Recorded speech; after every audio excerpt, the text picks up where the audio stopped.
Welcome back to Empowered. I am Elizabeth Naumovski. On today's episode, we discuss how can women effectively leverage generational differences to accelerate their personal, professional, and business goals.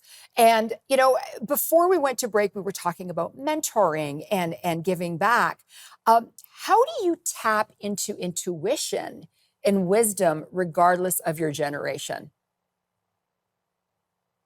Three things come to mind when it comes to intuition and wisdom. For the latter, you surround yourself with the right people. And sometimes age is associated with generations before you. It's not always the case, but that's something to keep in mind because it's a lived experience that I have personally. I've really always drawn my wisdom from speaking to elders or people with more experience, which is not related to age. And then the second thing that comes to mind is self-awareness. Building my character is very important to me. And that's how I get to know when, the how, and all the different intricacies of my character and how I'm growing and adulting. And then the last thing will be adopting practices that really encourage self-introspection. So I meditate, I exercise, all those little things make me really be comfortable with myself because before I go outside to others, I need to know how my inner garden is tended. And that to me has really been the recipe for intuition and wisdom. I love the fact that you said, you talked to the elders, and that is just so old school. Like my mother talked to me about, the elders in the village before she came to Canada, and everybody went to them for their wisdom. And it's amazing that you've tapped into this and brought it here and try to share it with everyone else. How do you Right. go past generational trauma to reshape your financial trajectory? And I believe that, when it comes to trauma itself, whether it's generational or emotional, it's always a matter of even recognizing what is going through at first.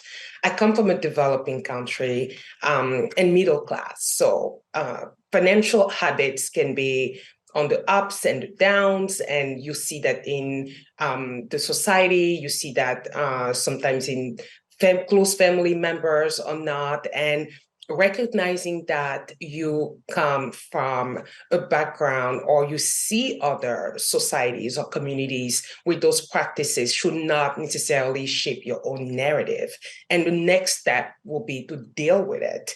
And as you deal with, how are my money habits? How do I save? Am I aspiring to have a home someday? You deal with it by actually bringing the support system that will get you there, and that leads you to your healing process. And as you heal, you start adopting those practices, but it always starts with self.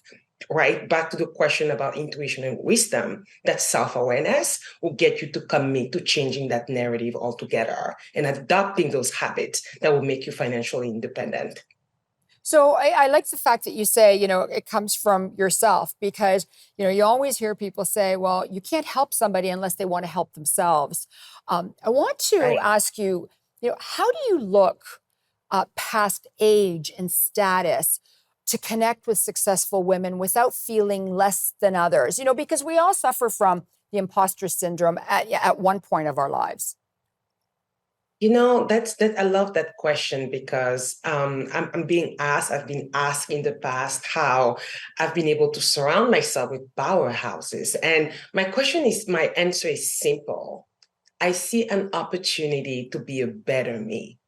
As opposed to seeing another woman as an obstacle or as a threat, I see another woman who's successful or older than me or more experienced than me as an opportunity for me to learn what's her secret sauce, how did she get there, and how can I apply those same lessons to become like her and even more like her. So all health in like a very healthy way. So it's really about reframing, not seeing women as a competitor or elder people as boring people or just anticipating that they will be reprimanding you, as some I've heard among the younger generation. Is really reframing that perspective that You makes know, a difference. oh, it makes a huge difference. And I love the fact that you talked about, having an open mind, because once you've got that open mind, you're basically at the same level of everyone else. So please don't go away. We'll be right back with Francine.